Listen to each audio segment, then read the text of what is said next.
हरे कृष्णा। जय श्री हरि। आप सभी भक्तों को आमल की एकादशी की हार्दिक शुभकामनाएं। प्यारे भक्तों, आज मैं आप सभी को सुनाने जा रही हूँ आमल की एकादशी विशेष गीता पाठ की इन अध्याय को।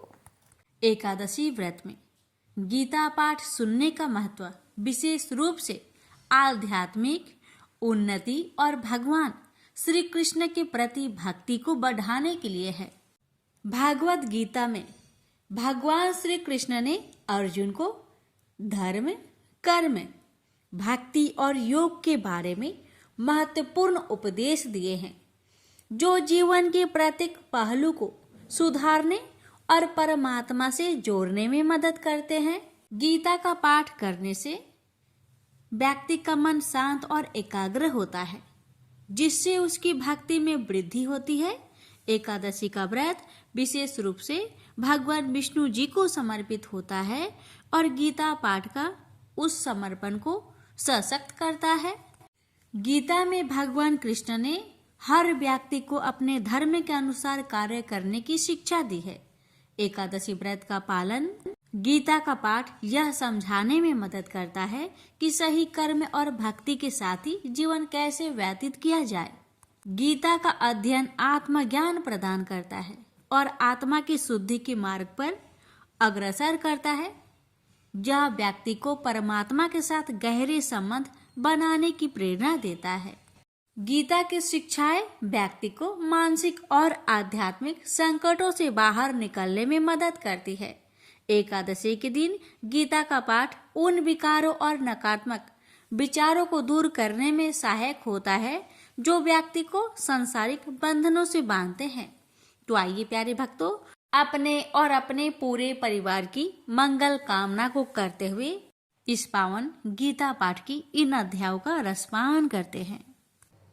श्री भगवान ने कहा, हे अर्जुन, अब मैं तुझे ईर्ष्या न करने के लिए इस परम गोपनीय ज्ञान को अनुभव सहित करता हूँ, जिसको जानकर तू इस दुख रूपी संसार से मुक्त हो सकेगा।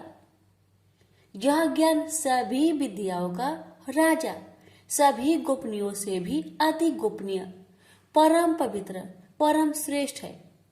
यह ज्ञान धर्म के अनुसार सुखपूर्वक कर्तव्य कर्म के द्वारा अविनाशी परमात्मा का प्रत्यक्ष अनुभव कराने वाला है। हे परंतर, इस धर्म के प्रति श्रद्धा न रखने वाले मनुष्य मुझे न प्राप्त होकर जन्म मृत्यु रूपी मार्ग से इस संसार में आते जाते रहते हैं। मेरे कारण ही यह सारा संसार दिखाई देता है और मैं ही इस संपूर्ण जगत में अदृश्य शक्ति रूप में सभी जगह स्थित हूँ। सभी प्राणी मुझ में ही स्थित है, परंतु मैं उनमें स्थित नहीं हूँ। हे अर्जुन, यह मेरी ऐश्वर्य पूर्ण योग शक्ति को देख।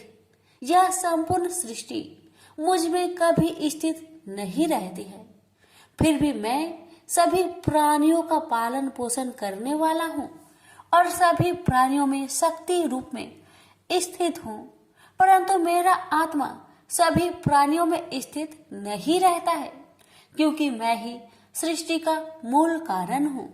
इस प्रकार सभी जगह बहने वाली महान वायु सदैव आकाश में स्थिर रहती है, उसी प्रकार सभी प्राणी मुझ में स्थिर रहते हैं। हे कुंती पुत्र, कल्प के अंत में सभी प्राणी मेरे प्रकृति में प्रवेश करके विलीन हो जाते हैं और अगले कल्प के आरंभ में उनको अपनी इच्छा शक्ति से फिर उत्पन्न करता हूँ। 84 लाख योनियों में सभी प्राणी अपनी इच्छा शक्ति के कारण बार बार मेरी इच्छा शक्ति से विलीन उत्पन्न होते रहते हैं। यह सभी पूर्ण रूप से स्वतः मेरी इच्छा शक्ति के अधीन होते हैं।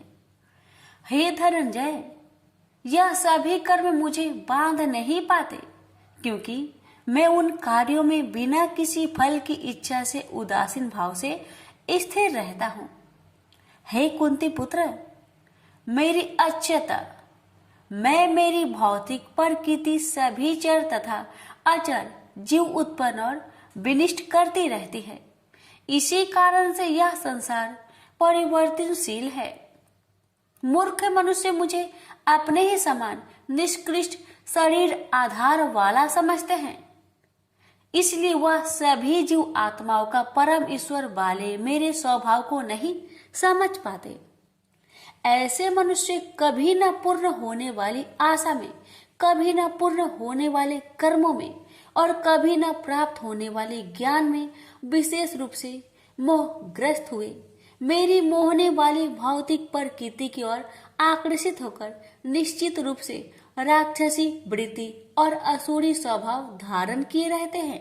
ये पृथा पुत्र मोह से मुक्त हुए महापुरुष देवीय स्वभाव को धारण करके मेरी शरण ग्रहण करते हैं और मुझको सभी जीव आत्माओं का उद्यम जानकर अनन्य भाव से मुझ अविनाशी का स्मरण करते हैं।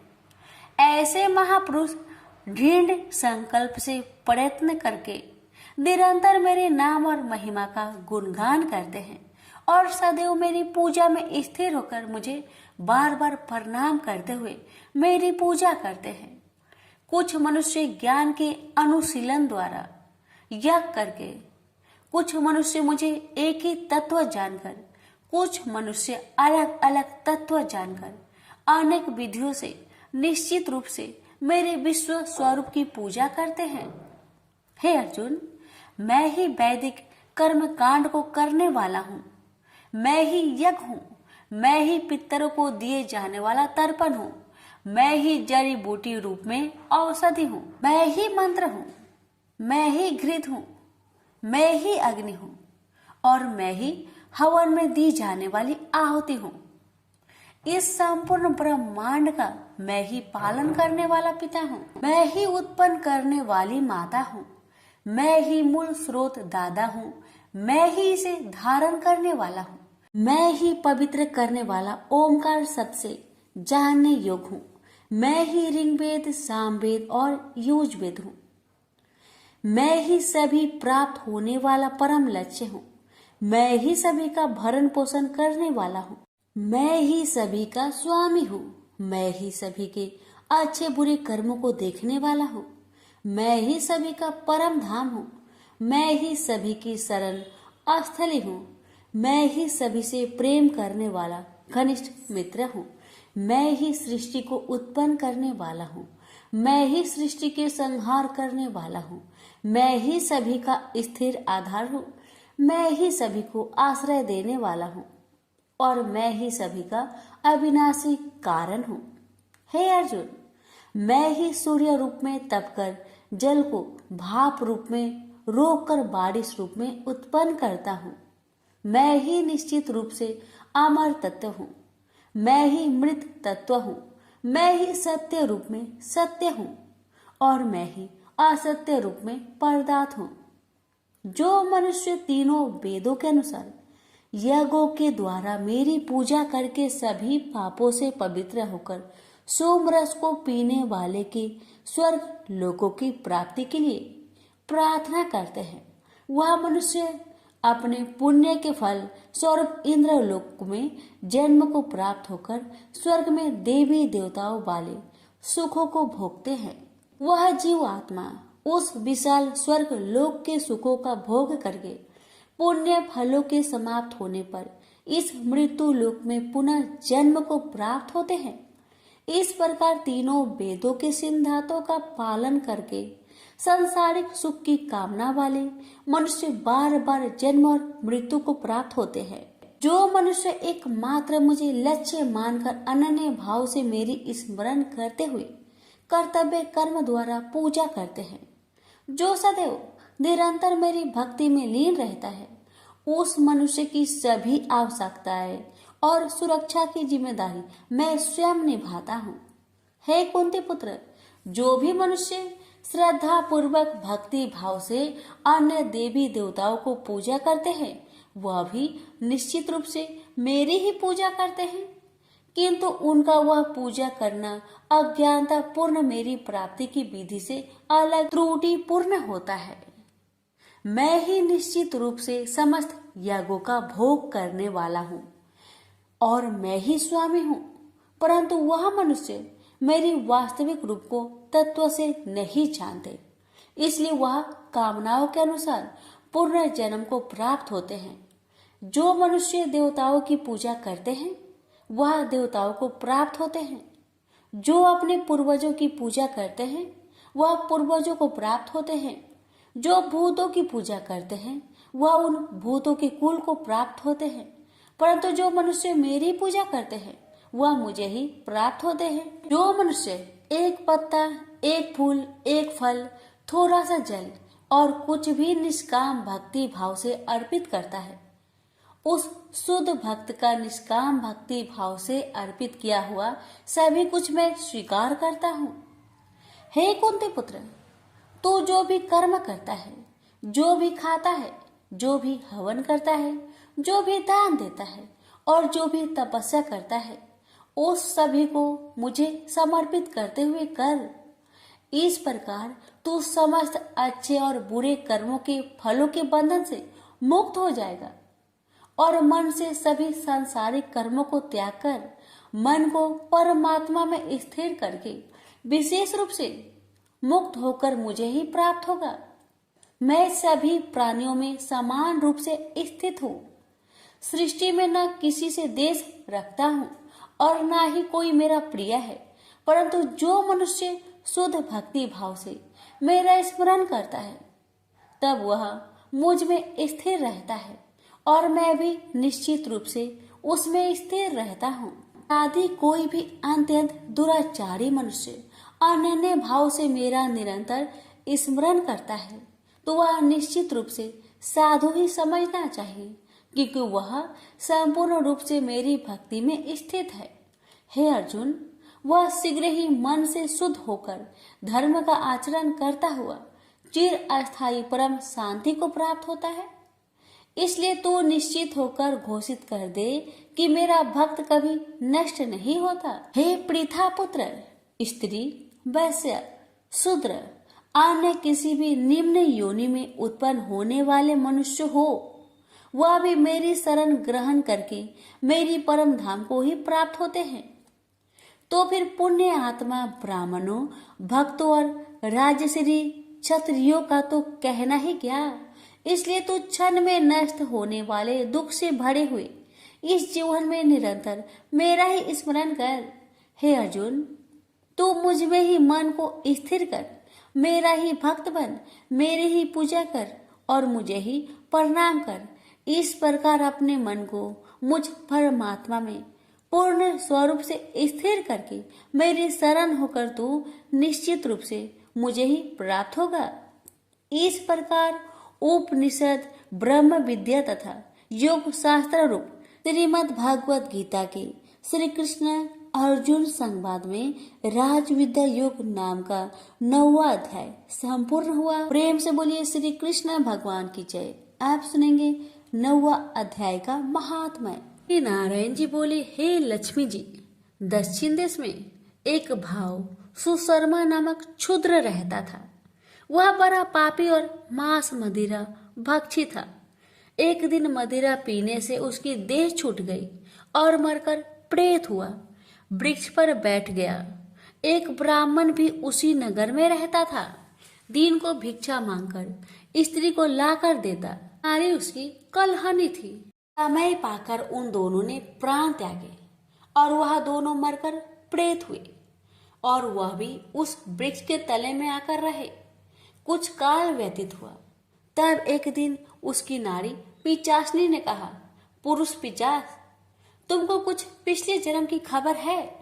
तब पिचास ने कहा, तूने पिछले जन्म में क्या साधना की थी जिससे तुझे खबर है?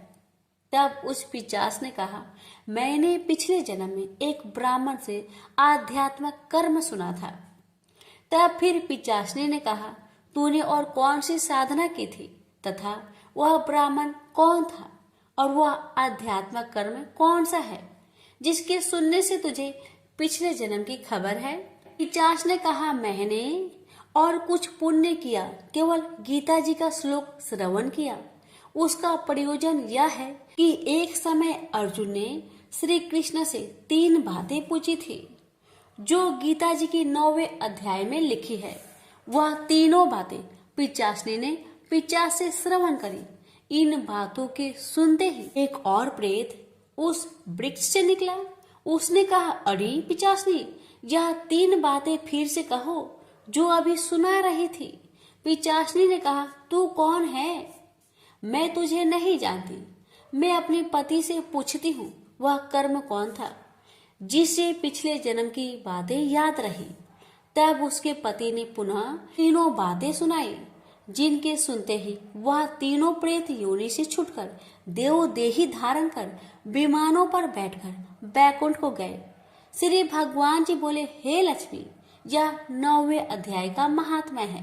प्रेम से बोलिए लक्ष्मी नारायण की जय। कृष्ण भगवान बोले, हे महाबाहो, मेरी और भी कल्याण कारण वचन सुनो। तुम पर मेरी अत्यंत प्रीति है, अतएव तुम्हारे कल्याण के लिए मैं कहता हूँ। मेरी उत्पत्ति का हाल न तो देवता ही जानते हैं और न महर्षि लोग। मैं ही देवों और महर्षियों का आदि कारण हूँ, जो मुझे अन जन्म अन आदि और सब लोगों का ईश्वर मानते हैं। वे सब मोह रहित है, उनके पाप नष्ट हो जाते हैं।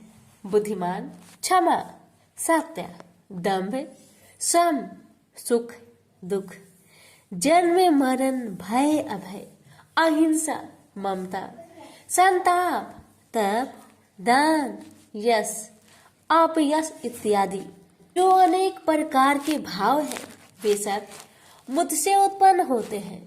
7 महर्षि और उनसे पहले 4 मनुष्य मेरे मन से उत्पन्न हुए। जो मनुष्य मेरी इस विभूति को भली भांति जानते हैं, वे निश्चय योग से सिद्ध होते हैं। इसमें संदेह नहीं। यह जानकर कि मैं ही सबको उत्पन्न करता हूँ और मुझी से सबकी प्रवृत्ति होती है। विवेकी प्राणी मेरी उपासना करते हैं। वे मुझी में चित्त और प्राण को लगाकर एक दूसरे को समझाते हुए भजन करते तथा सदा संतुष्ट और सुखी रहते हैं। इनको सावधान करके प्रीति पूर्वक भजन करने वाले को मैं ऐसा बुद्धि योग देता हूँ जिससे वे मुझे प्राप्त कर लेते हैं। उन पर अनुग्रह करके मैं उनकी बुद्धि में स्थित हो देदीप्यमान ज्ञान देता हूँ।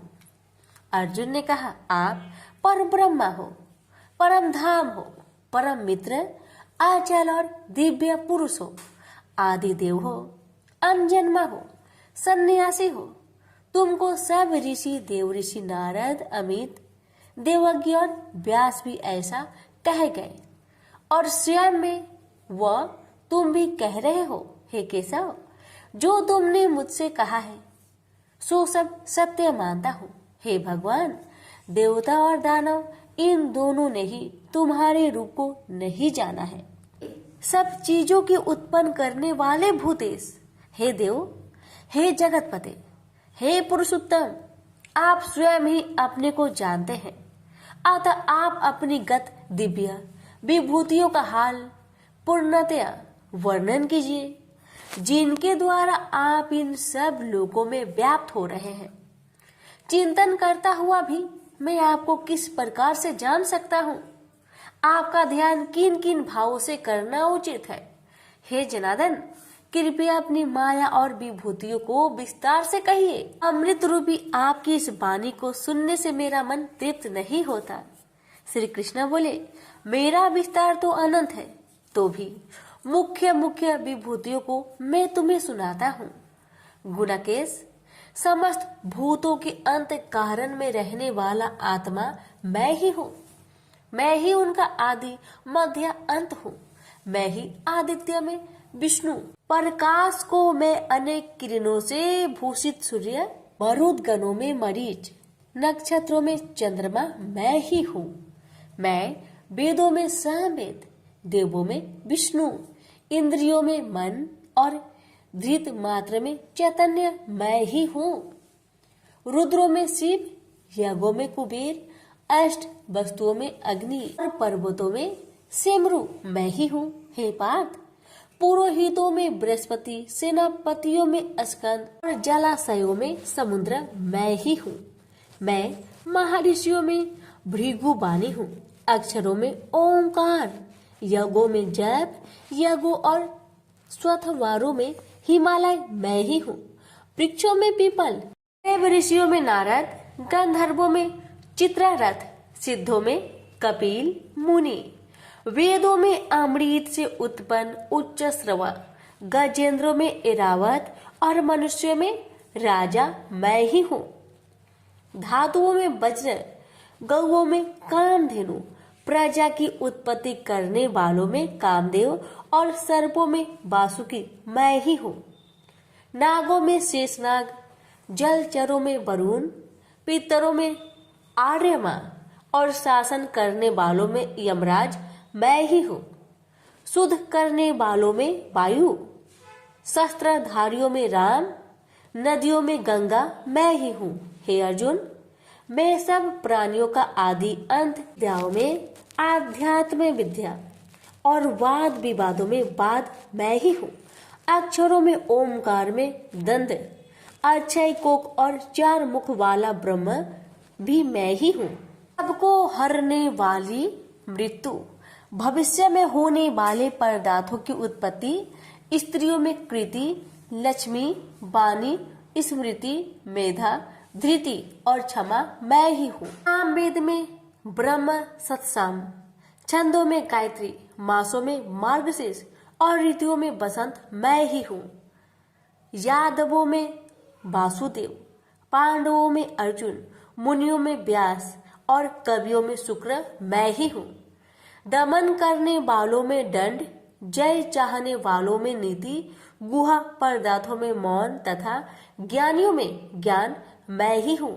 और हे अर्जुन, भूत भाव का जो बीज है वह भी मैं ही हूँ।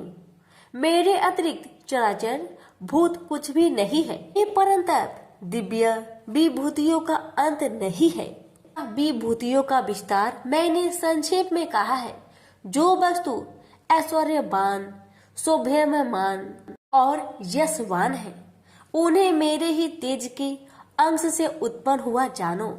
यही जानो कि मैं अपने एक ही अंश से इस संपूर्ण जगत में व्यापक हूँ। प्रेम से बोलिए श्री कृष्ण भगवान की जय। अब सुनिए 10वें अध्याय का महात्म्य। नारायण जी बोले, हे लक्ष्मी जी, अब 10वें अध्याय का महात्म्य मैं कहता हूँ, आप श्रवण करें। एक बनारस क्षेत्र, गंगा जी का स्नान, संतों तथा काशी विश्वनाथ जी का दर्शन, अन्न को छोड़ना, एकादशी का दिन।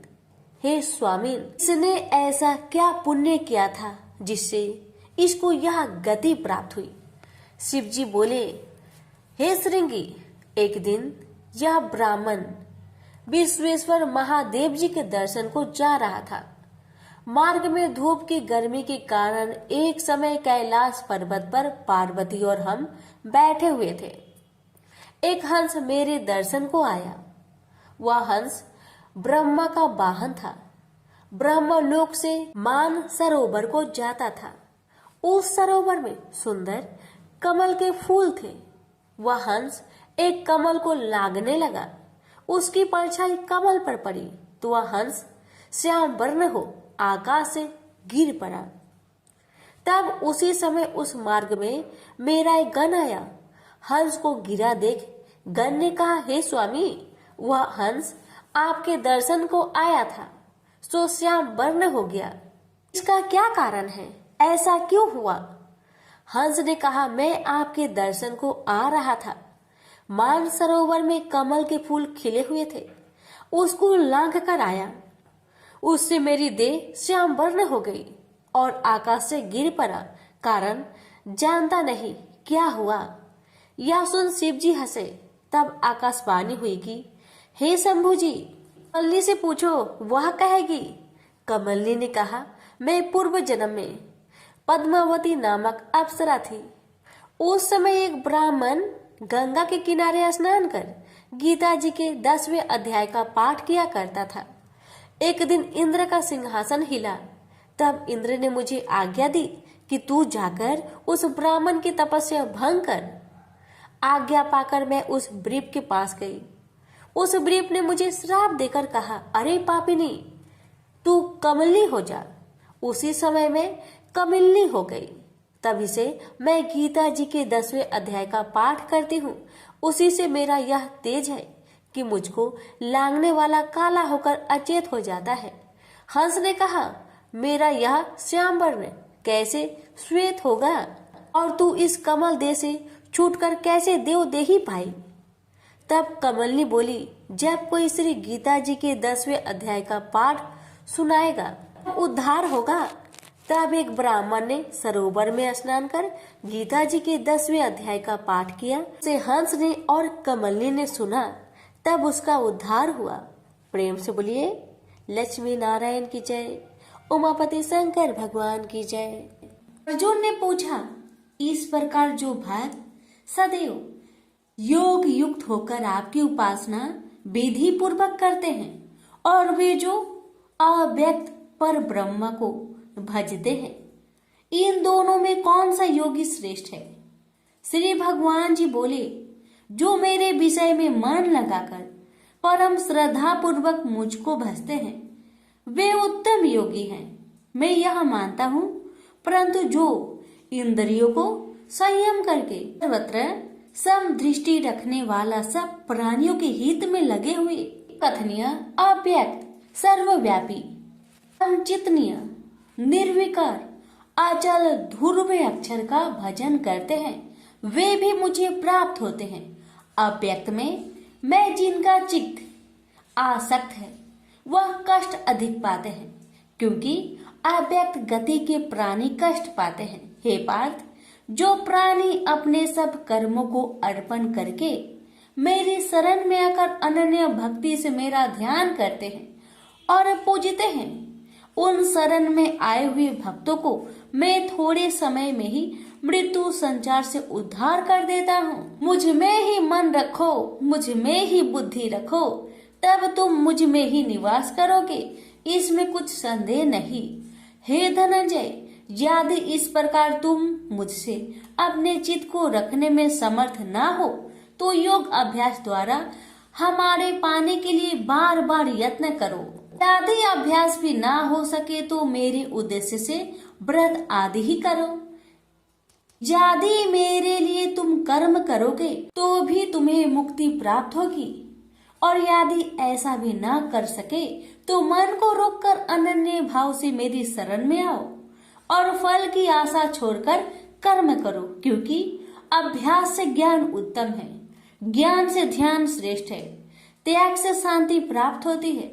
जो किसी से द्वेष नहीं करता सबका मित्र है, दयाधारी है, ममता और अहंकार जिसमें नहीं है, सुख दुख को जो समान जानता है, क्षमावान है, संतोषी है, स्थिर चित्त से इंद्रियों को बस में रखता है, दृढ़ निश्चयवान है, मुझ में अपने मन और बुद्धि को लगाए हुए है, ऐसा मेरा भक्त मुझे प्रिय है, जिसे न लोगों का भय है न लोगों से डरता है। ऐसा जो हर्ष ईर्ष्या दुष्टों के भय और विषाद से रहित है, वह मेरा प्रिय है। जो कुछ मिले उसी में संतुष्ट, पवित्र पक्ष, निष्पक्ष, दुख रहित, फल की आशा त्याग कर करने वाला, ऐसा जो मेरा भक्त है वह मुझे प्रिय है।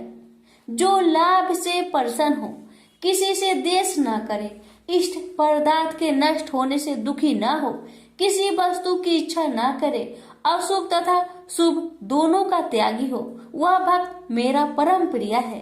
जिसको शत्रु और मित्र, मान और अपमान, सर्दी और गर्मी, सुख तथा दुख समान है, और जो वासनाओं से रहित है, निंदा एवं स्तुति को समान जानता है, जो मुझ में श्रद्धा करके मुझे मानता हुआ इस अमृत के समान कल्याणकारक धर्म का आचरण मेरे उपदेश अनुसार करते हैं, वे मुझे अत्यंत प्रिय है। प्रेम से बोलिए श्री कृष्ण भगवान की जय। आप सुनिए 12वें अध्याय का महात्म्य। श्री भगवान बोले, हे लक्ष्मी, अब 12वें अध्याय का महात्म्य सुनो।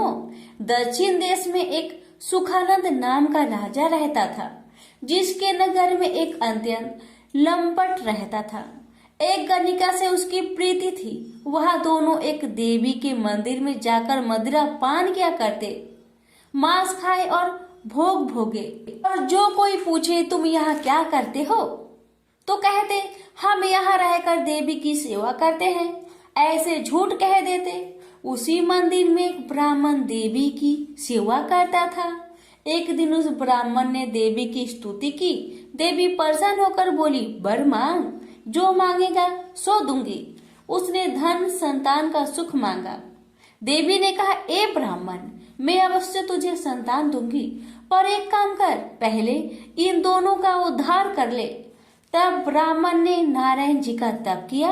भगवान प्रसन्न हुए तथा नारायण जी गरुड़ पर बैठकर आए और कहा, तेरी क्या कामना है? ब्राह्मण ने पूछा, इन दोनों का उद्धार कैसे हो? श्री नारायण जी बोले, हे ब्राह्मण, गीता जी के 12वें अध्याय का पाठ सुनाओ तो दोनों का उद्धार हो जाएगा। तब उन दोनों ब्रीप ने भगवान की स्तुति कर धन्यवाद दिया। फिर ब्रीप ने उस गणिका और लंपट को बैठाकर गीता के 12वें अध्याय का पाठ सुनाया। सुनते ही उन दोनों की देही छूटी और देवदेही पाकर बैकुंठ को गए। प्रेम से बोलिए लक्ष्मी नारायण की जय। भगवान बोले, हे लक्ष्मी, संसार अश्वत्थ पीपल के समान है, जिसकी पुरुष रूप जड़ ऊपर है, चराचर शाखा नीचे है, वेद इसके पत्ते हैं। जो यह जानता है वही वेद का ज्ञाता है। इसकी शाखा ऊपर नीचे फैली हुई है। सत्य, रज, तम और गुण इसकी रज वाहिनी नसें हैं, जिनसे इनका पालन होता है। शब्द रूप इनकी डालियां हैं। वह पीछे कर्म रूप में प्रकट होने वाली इसकी जड़ नीचे मनुष्य लोक में और भी नीचे तक चली गई है।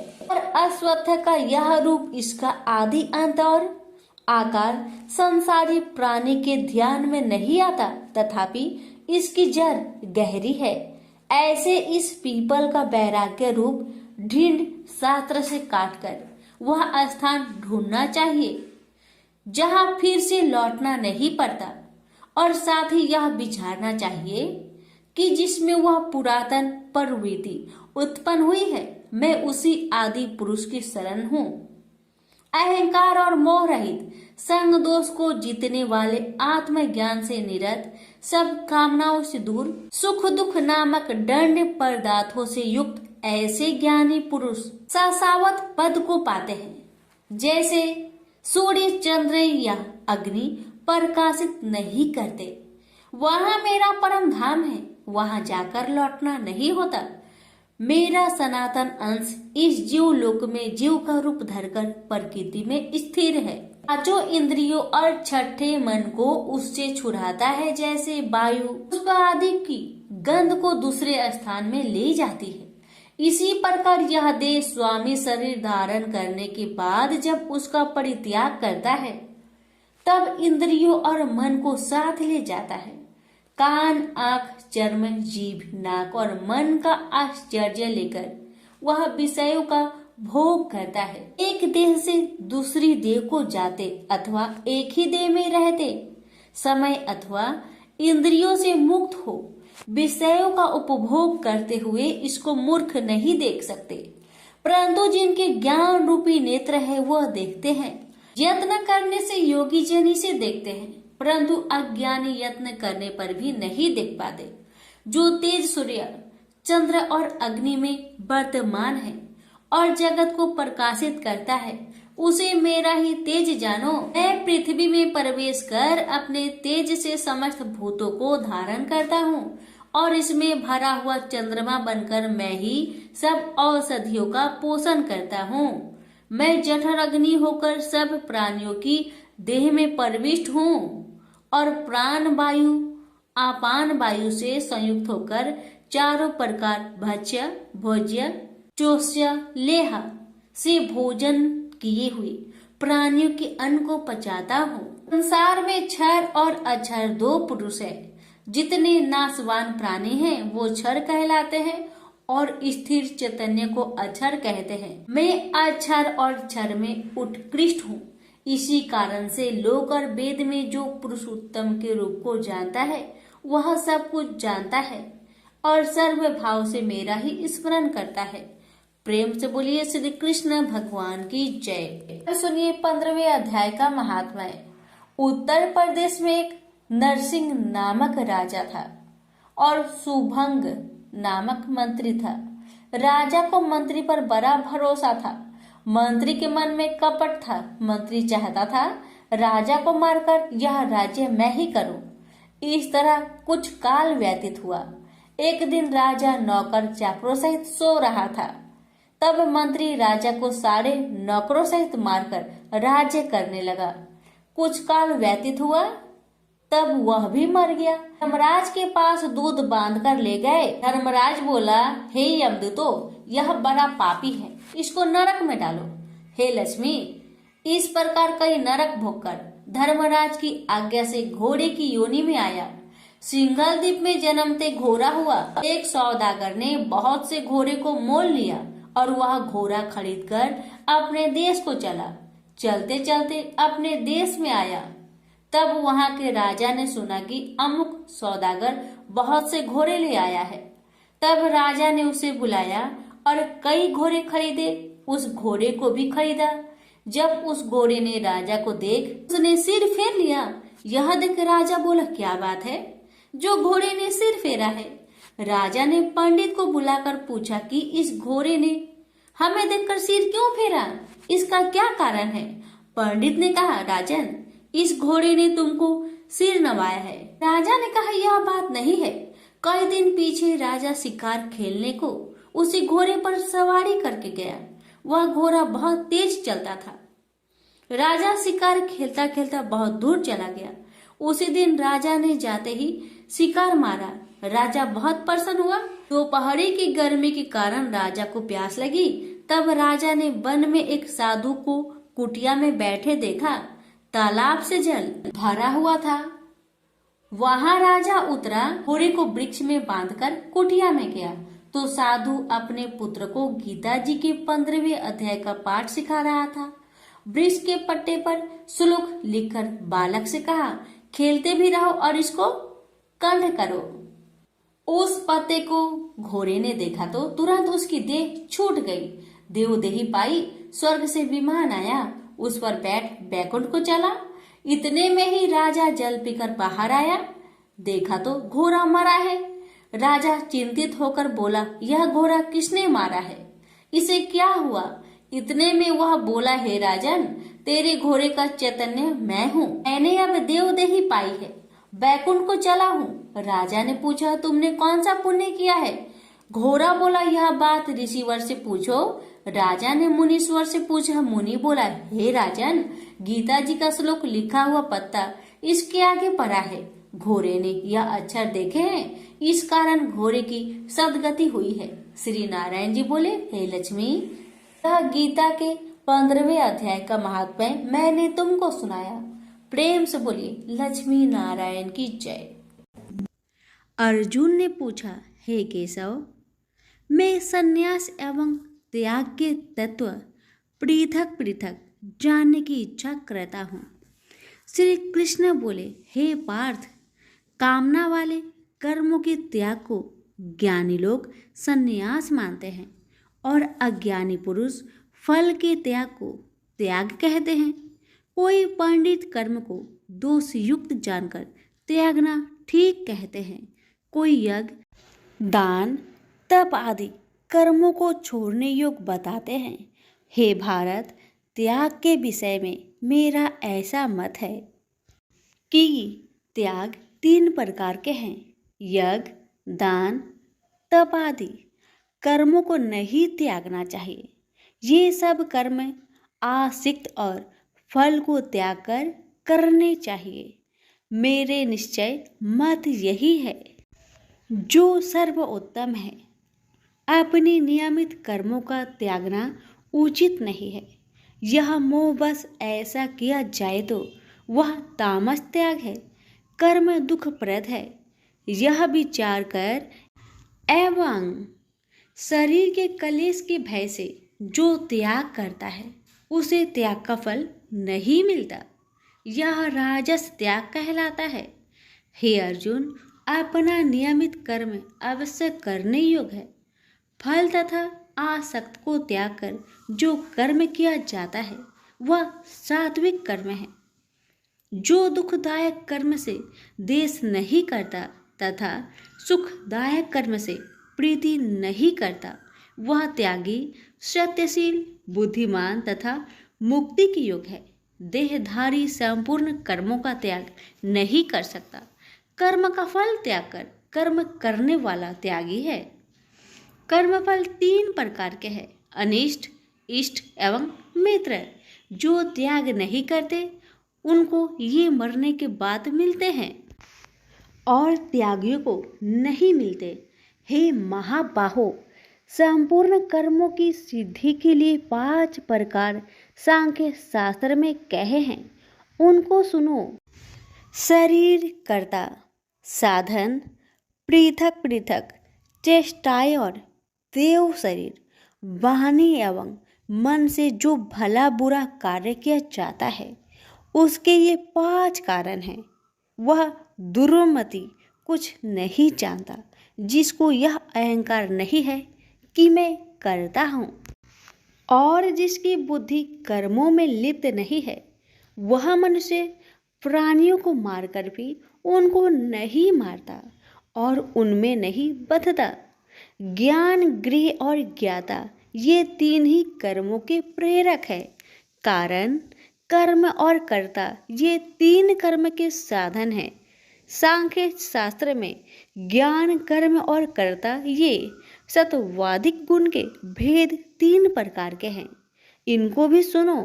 जब भिन्न भिन्न प्राणियों में एक अविनाशी अविभक्त सत्ता जो दिखता है वह ज्ञान सात्विक कहलाता है। जिस ज्ञान से प्राणियों में नाना प्रकार की सत्ता दिखाई देती है उसको राजस ज्ञान जानो। ऐसा ज्ञान जिसके बिना कारण और सर्वार्थ के जाने एक ही कार्य में लगा रहे वह अल्प और तामस है। फल की इच्छा ना करके जो नित्य कर्म संग देश को त्याग कर किया जाता है, जो फल की इच्छा एवं अहंकार से बड़े यत्न से किया जाता है वह राजस कर्म है। जो कर्म परिमाण धन का खर्च, दूसरे की पीड़ा और अपना पुरुषार्थ न जानकर मोहबस किया जाता है वह तामस कर्म कहलाता है। संग से रहित अहंकार, धैर्य और उत्साह युक्त सिद्ध व असिद्धि में समान रहता है वह सात्विक कर्म कहलाता है।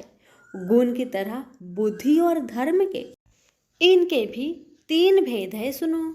जो बुद्धि प्रवृत्ति, निवृत्ति, कर्तव्य, अकर्तव्य, भय, अभय और बंधन मोक्ष को जानता है वह सात्विकी है। हे पार्थ, जिससे धर्म अधर्म और कर्तव्य अकर्तव्य का ठीक निश्चय नहीं होता वह राजसी है। जिस अज्ञान से ढकी बुद्धि करके मनुष्य अधर्म को धर्म मानता है वह तामसी है। जो कथा प्रसंग से फल की इच्छा करता है, जो धर्म अर्थ काम को धारण करता है वह राजसी वृत्ति है। जो मूर्ख, निंद्रा, भय, शोक, विषाद एवं मद को नहीं त्यागता वह तामसी वृत्ति है। अब 3 प्रकार के सुखों को सुनो। जिसका योगाभ्यास में चित रहता है उसके दुख का अंत हो जाता है। सुख सात्विक है, आरंभ में विष के समान और अंत में अमृत के तुल्य होता है। सुख आरंभ में अमृत तुल्य, अंत में विष के तुल्य विषयों और इंद्रियों के संयोग से होता है, उसे राजसी सुख कहते हैं। जो सुख आदि और अंत दोनों में मनुष्य को मोह में फंसाता है और जो आलस्य तथा प्रमोद से उत्पन्न होता है वह तामस सुख है। सम, दम, तप, पवित्रता, क्षमा, नम्रता, ज्ञान, अनुभव और परलोक में श्रद्धा ये ब्राह्मणों के स्वाभाविक सिद्ध कर्म है। बहादुरी, तेजस्विता, धैर्य, चतुराई, युद्ध, स्थिरता, उदारता और प्रभुता ये क्षत्रिय के स्वाभाविक कर्म हैं। खेती, गोरक्षा स्वाभाविक कर्म है। जो लोग अपने अपने गुणों और प्रवृत्तियों के अनुसार कर्म करते हैं उनको सिद्धि प्राप्त होती है, और जिसने सब जगत का विस्तार किया है उस ईश्वर को अपने कार्य के द्वारा आराधना करके मनुष्य सिद्धि को पाता है। दूसरे उत्तम कर्म से अपना नीच कर्म ही श्रेष्ठ है। सर्वत्र आसक्त को छोड़ने वाला आत्मा जीतने वाला इच्छा रहित मनुष्य संन्यास के द्वारा सर्व कर्म निवृत्ति रूप परम सिद्धि को पाता है। वह फिर कैसे ब्रह्म को प्राप्त होता है? सो मुझसे सुनो, यही इस ज्ञान की परानिष्ठा है। शुद्ध बुद्धि से युक्त होकर धृति द्वारा इस मन को बस में लगाकर शब्द आदि विषयों को छोड़कर राग देश से रहित होकर एकांत में रहने वाला मीताहारी वाणी और मन को जीतने वाला नित्य ध्यान युक्त और वैराग्य अहंकार बल घमंड काम क्रोध तथा परिग्रह छोड़कर ममताहीन और शांत मनुष्य ब्रह्म भाव के योग होता है। व्रत को प्राप्त हुआ पुरुष दत्तचित होकर सुख व अभिलाषा को नहीं करता है। जीवन मात्र में समदर्शी होकर मुझ में परम भक्ति पाता है। इस प्रकार ज्ञानी सदैव मुझ में निवास करने वाले सब कर्मों को भोग करता हुआ मेरे अनुग्रह से अविनाशी सनातन मोक्षप्रद को प्राप्त होता है। तत्पश्चात तत्व से मुझे जानकर फिर मन मुझ में ही प्रवेश करता है। सावधानी से अपना मन मुझ में स्थिर कर और सब कर्मों को मुझ में अर्पण कर बुद्धि योग के आश्रय से निरंतर अपने चित्त को मुझ में लगाओ। मेरे में चित्त लगाकर मेरी कृपा से दुर्गम कष्टों से तर जाओगे। यदि अहंकार से मेरी बात सुनोगे तो नष्ट हो जाओगे। यदि अहंकार का आश्रय लेकर युद्ध नहीं करूंगा ऐसा मानते हो तो यह तुम्हारा निश्चय झूठा है, क्योंकि स्वभाव तुम्हें युद्ध करवाएगा।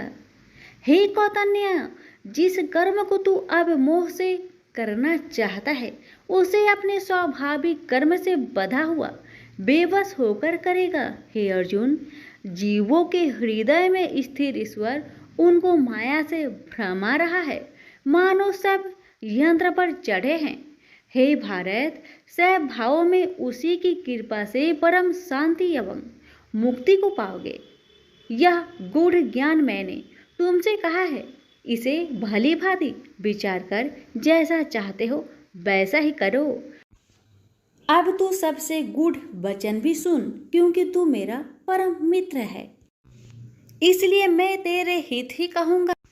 मेरे में मन लगाओ, मेरे ही भक्त हो, मेरे ही यज्ञ करो और मेरा ही नाम जपो।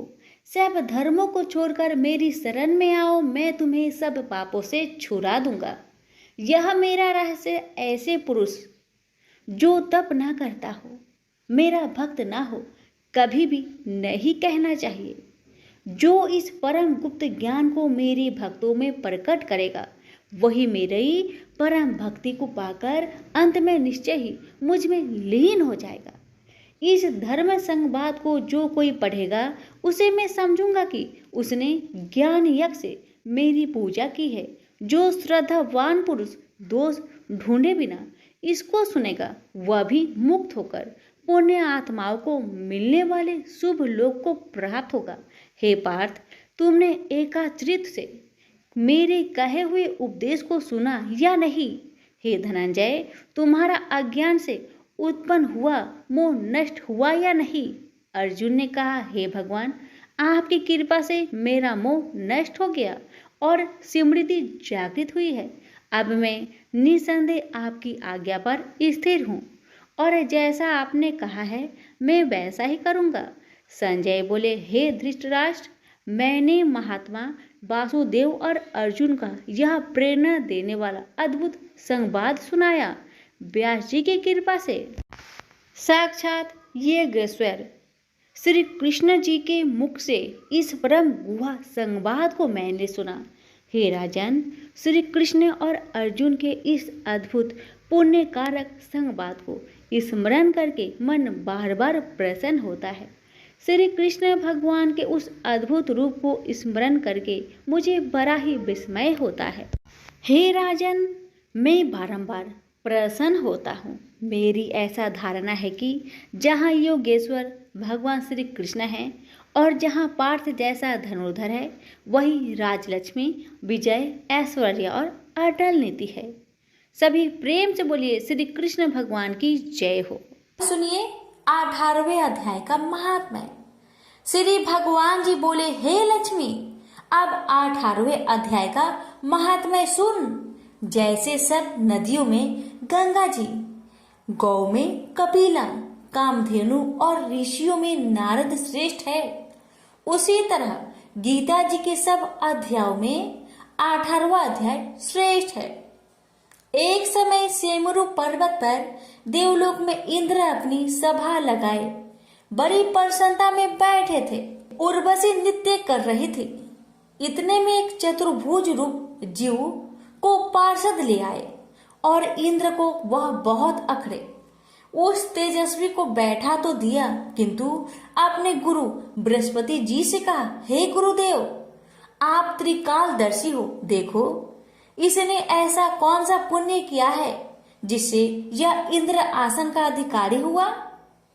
मेरे जाने तो इसने तीर्थ व्रत या दान कोई नहीं किया, शिवालय व ठाकुर मंदिर नहीं बनवाया, तालाब नहीं खुदवाया।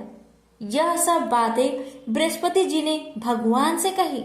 तब भगवान ने बृहस्पति जी से कहा कि इसके मन में तो भोगों की वासना थी, परंतु यह गीता जी के 18वें अध्याय का नित्य पाठ करता था। इससे जब इसने अपनी देह को त्यागी, तब मैंने आज्ञा करी, हे पार्षदों, तुम इसको पहले ले जाकर इंद्र लोक के सुख भोगवाओ। जब इसका मनोरथ पूर्ण हो जाए, तब मेरी सायुज्य मुक्ति को पहुंचा दो। सो तुम जाकर भोगों की सामग्री इकट्ठी कर दो।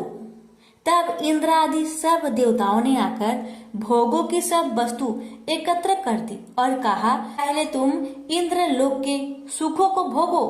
बहुत काल तक इंद्रपुरी के सुख भोग कर फिर भगवान की कृपा से सामुज्य मुक्ति पाकर बैकुंठ का अधिकारी हुआ। श्री नारायण जी बोले कि हे लक्ष्मी, यह 18वें अध्याय का महात्मा है। गंगा, गीता, गायत्री, कलयुग में यह तीनों मुक्ति की दाता है। प्रेम से बोलिए लक्ष्मी नारायण की जय। प्यारे भक्तों, अब मैं आप सभी को सुनाने जा रही हूँ श्री शिव महापुराण की कथा। एकादशी व्रत में श्री शिव महापुराण सुनने के भी बहुत लाभ होते हैं। एकादशी व्रत में शिव महापुराण की कथा सुनने से व्यक्ति के पापों का नाश होता है और मोक्ष की प्राप्ति भी हो सकती है। प्यारे भक्तों, शिव महापुराण में भगवान शिव के अद्भुत लीलाओं और गुणों का वर्णन होता है, जिससे भक्तों को भगवान शिव की विशेष कृपा मिलती है। प्यारे भक्तों, एकादशी के दिन शिव महापुराण का श्रवण करने से घर में सुख, समृद्धि और शांति का वास होता है। यह व्रत और महापुराण सुनने से मनोबल मजबूत होता है, जिससे व्यक्ति कठिनाइयों का सामना आसानी से कर पाता है। तो आइए प्यारे भक्तों, अपने और अपने पूरे परिवार की मंगल कामना को करते हुए इस पावन कथा का रसपान करते हैं। प्रेम से बोलिए हर हर महादेव, लक्ष्मीपति विष्णु भगवान की जय। एक समय की बात है, त्रिपुरारी भुजंगधारी श्री काशीपति महादेव जी जगन माता पार्वती के साथ प्रसन्न रूप में विराजमान थे। जग माता ने उनसे अनुरोध किया, भगवान कोई कथा कहिए। इस पर भगवान भूत भावन किंचित मुस्कुराए और बोले, हे पार्वती सुनो, पूर्व समय में कुसमांड नामक एक ऋषि का पुत्र मंडप नाम से विख्यात था। बाल्यकाल में ही कुसंगति के कारण पाप कर्म में लीन हो गया था। अतः उसकी निंदित कथाओं को सुनकर उसके पिता, माता, भाई आदि सभी संबंधियों ने उसको अपने से अलग कर दिया। वह पूर्व जन्म के कर्मों के कारण किसी का कहना नहीं मान रहा था। उसकी आदतें यहाँ तक कि खराब हो गई कि वह साधु, महात्मा, सत्पुरुषों एवं देवी देवताओं तक की निंदा करने लगा। युवा होने पर वह दूसरी स्त्रियों के प्रेम में फंस गया। प्रेम के बस में होकर वह औरों के द्रव आदि की चोरी में भी लीन हो गया। उसके दो घनिष्ठ मित्र थे, एक था नापित, दूसरा था पटहारा।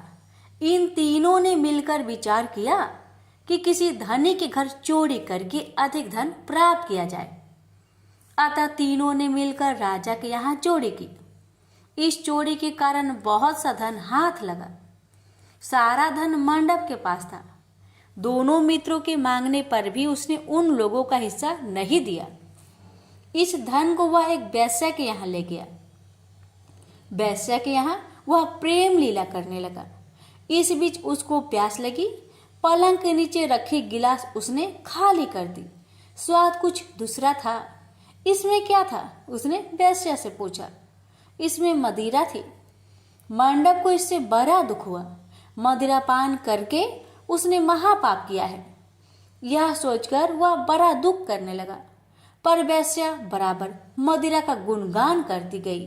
उसने मंडप को फुसलाकर और मदिरा पिला दी तथा उसका सारा धन लेकर उसको बाहर निकाल दिया। होश में आने पर मंडप बड़ा विलाप करने लगा। पश्चाताप करता हुआ वह अपने मित्र के पास आया। सारी आप बीती सुना दी। उन मित्रों ने कहा, हे मित्र, तुमने मदिरा पान करके बड़ा पाप किया है। अब तुम इसका प्रायश्चित करो। मुझे प्रायश्चित का उपाय कहो। बिना प्रायश्चित के सुरापान का दोष नहीं मिटेगा। अतः उस वेश्या से स्वर्ण प्राप्त कर दान करो। यदि तुम ऐसा नहीं करोगे तो हम लोग तुम्हारी बड़ी निंदा करेंगे। यह सुनकर मंडप बड़ा दुखी हुआ। वह वेश्या के पास आया और वेश्या से अपना सारा दुखड़ा सुनाया। उसने वेश्या से स्वर्ण की मांग की। इस पर वेश्या बड़ी बिगड़ी और बोली, तुमने जो धन दिया है अब उसकी मांग मत करो। वेश्याएं कभी मिला हुआ धन वापस नहीं करती। क्या तुमको इस साधारण नियम का ज्ञान नहीं है? इस पर मंडप गिड़गिड़ाने लगा। पर वेश्या का हृदय पर इसका जरा भी असर न हुआ। उसने अन्य वेश्याओं को बुला लिया। सब मिलकर उसकी भर्त्सना करने लगी। कई ने तो उसको धमकी भी दे दी, हे पार्वती। इस प्रकार मंडप बहुत अपमानित होकर वहां से निकाल दिया गया। मंडप विलाप करता हुआ अपने पिता के घर की ओर चला। उसके दोनों मित्र पीछे लग गए। जब मंडप पिता के सामने आया तो दोनों मित्रों ने उसका हाथ पकड़ लिया। बोले, मंडप, हम लोगों ने मिलकर राजा के यहाँ चोरी की है, पर तुमने हम लोगों का अंश नहीं दिया है। तुम हम लोगों का अंश दो।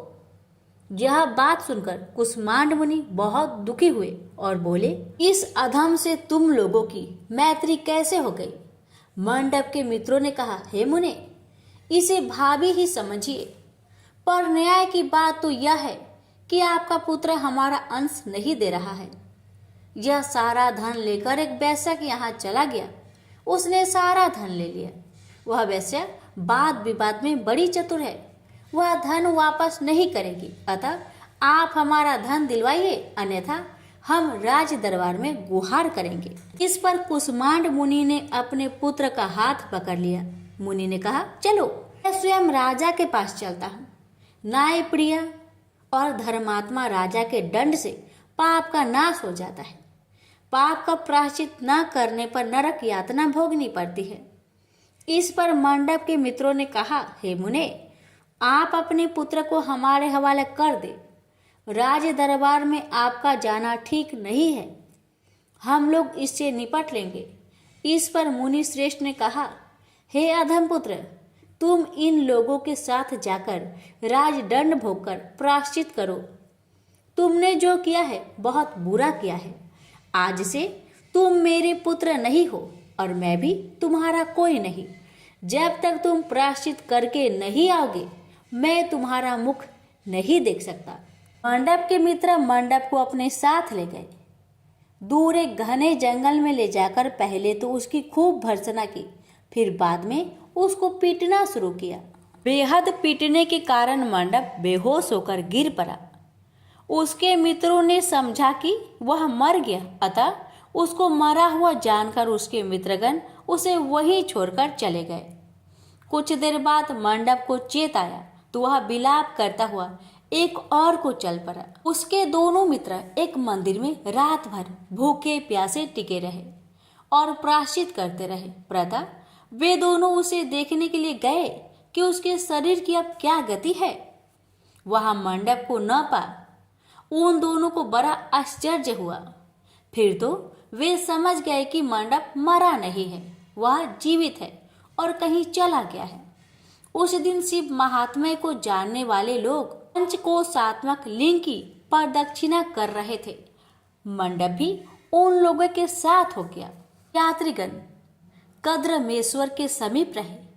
मंडप ने भी वहां रहकर सारी रात जागरण किया।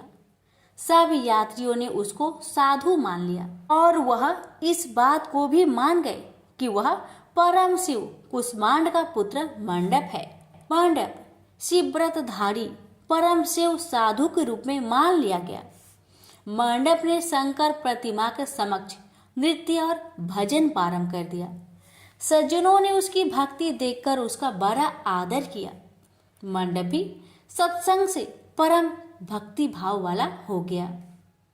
अब उसको ज्ञान हो गया कि शिव भक्ति के प्रताप से ही उसका इतना आदर हो रहा है।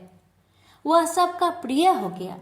साथ ही भोजन धन्य धान्य श्रद्धा भी मिल रही है। मंडप चंडिका देवी के मंदिर में आया। वहां काशी के धार्मिक सज्जनों द्वारा भीम चंडी की पूजा हो रही थी। मंडप का वहां बड़ा आदर किया गया। रात्रि में मंडप ने क्षेत्र महात्म्य कहा और सुना। इसके बाद शिव भक्तों और विष्णु भक्तों ने मिलकर कीर्तन किया। मंडप ने इस नित्य कीर्तन में प्रमुख भाग लिया। इससे प्रसन्न हो सबने मंडप की भूरी भूरी प्रशंसा की। इस प्रकार मंडप का मन शिव में लग गया। हे पार्वती, इस प्रकार मंडप मेरे क्षेत्र की प्रदक्षिणा करने लगा।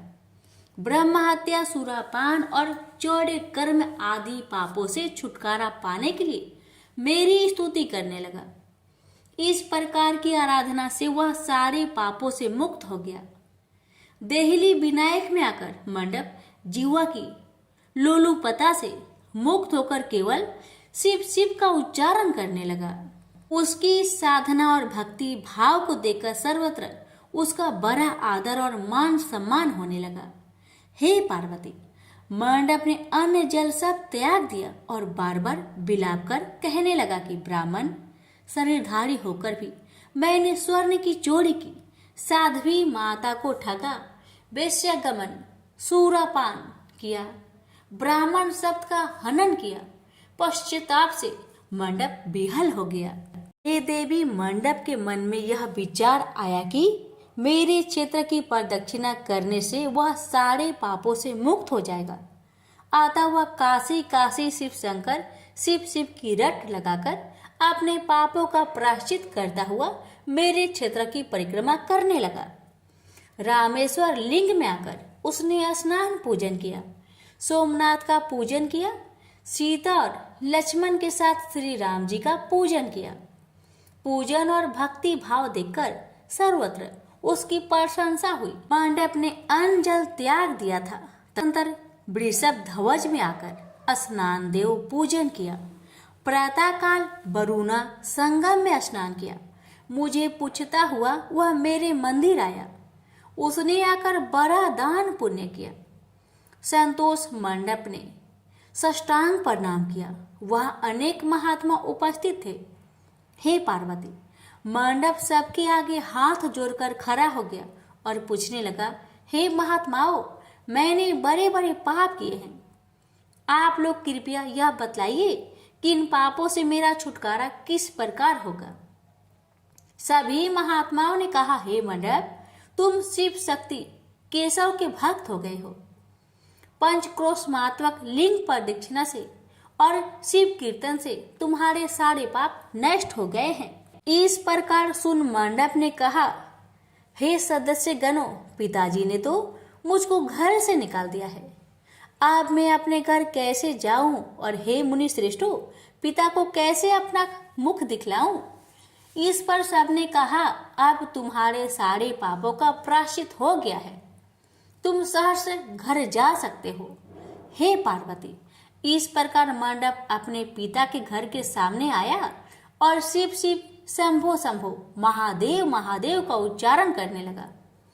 स्वर सुनकर कुष्मांड मुनि ने अपनी पत्नी से कहा, हे प्रिय, देखो तो कौन द्वार पर शिव का उच्चारण करता हुआ हमें परम सुख दे रहा है।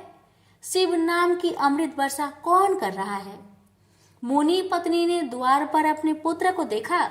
हे पुत्र, तुम्हारा आना कैसे हुआ। मंडप ने कहा, हे माता, आपको और पिताजी को महात्मागण बुला रहे हैं। यह सुनकर मंडप की माता अपने पति के पास आई और उनसे सारा वृत्तांत कहा। हे पूज्यवर, आपका पुत्र शिव का नाम रट्टा हुआ द्वार पर उपस्थित है। उसका कहना है कि प्रायश्चित करके वह पवित्र हो गया है। सदस्यगण आपको बुला रहे हैं, वे प्रायश्चित का प्रमाण देंगे। कुष्मांड मुनि दरवाजे पर आए। उन्होंने रुद्राक्षधारी शिव भक्त मंडप को देखा। तुम क्यों आए हो। थोड़े से प्रायश्चित से बड़े पाप का नाश नहीं होता है। मंडप ने कहा, हे पिताजी, इसमें कोई संदेह नहीं है कि मैंने बड़े पाप किए हैं। इतना होने पर भी महात्मागण आपको बुला रहे हैं। मुनि अपनी पत्नी के साथ महात्माओं के पास आए। महात्माओं ने एक स्वर से कहा, हे मुनिवर, आपका पुत्र समस्त पापों से मुक्त हो गया है। कुष्मांड ऋषि ने पूछा, हे मुनि श्रेष्ठो, किस आधार पर आपकी दृष्टि में मेरा पुत्र पाप मुक्त हो गया है। इसने तो बड़े बड़े पाप किए हैं। महात्माओं ने कहा, हे मुनि, इस मुक्ति मंडप के स्वामी श्री भगवान विष्णु है, वही इसका उत्तर देंगे। महात्माओं ने विष्णु भगवान की स्तुति की। इस पर आकाशवाणी हुई, हे स्तुति करने वाले महात्माओं, यह महापापी मंडप जो कुष्मांड मुनि का पुत्र है, अब अपने पापों से मुक्त हो शुद्ध हो गया है। यह साधु संतों के साथ शिव शंकर के क्षेत्र की परिक्रमा कर चुका है। अब कुष्मांड मुनि इसे ग्रहण कर सकते हैं। इस प्रकार हे पार्वती, मंडप को कुष्मांड मुनि आदर पूर्वक अपने घर ले गए। इस कथा को सुनकर माता पार्वती परम प्रसन्न हुई। बोली, प्रभु, आपने यह महत्वपूर्ण कथा कही, इससे कलयुग में प्राणियों का बड़ा भला होगा। कृपा कर इस पर कुछ और प्रकाश डाले। इस पर शिवजी बोले, हे पार्वती, अब तुम भैरव जी की कथा सुनो। इस पर भैरव जी प्रकट हुए और बोले, त्रेता युग में समदर्शी सांडल्य नाम का एक ब्राह्मण था। वह महापंडित था। उसकी पुत्री का नाम विशालाक्षी था। वह अति सुंदरी थी। बाल्यकाल में ही उसके पिता ने उसका विवाह कर दिया। विवाह के बाद भी वह अपने पिता के घर पर रहती थी। वह युवा हो गई।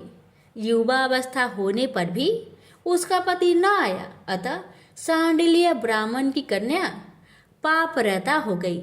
इस कन्या ने काशी में बड़े पाप किए। सुंदरी होने के कारण दूर दूर के युवक उसके पास आने लगे। एक समय की बात है, बड़े बड़े पापों को नष्ट करने वाली पंचक्रोशी यात्रा के मार्गियों देखकर वह विचारने लगी कि इस लोगों को पाप रट किया जाए। उस रात यात्रीगण दुर्गा कुंड पर रुके थे। विशालाक्षी धन के लोभ से वहां गई।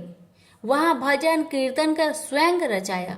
यात्री उसका भक्ति भाव देखकर प्रसन्न हुए और उसे वैष्णवी समझ बड़ा दान पुण्य किए।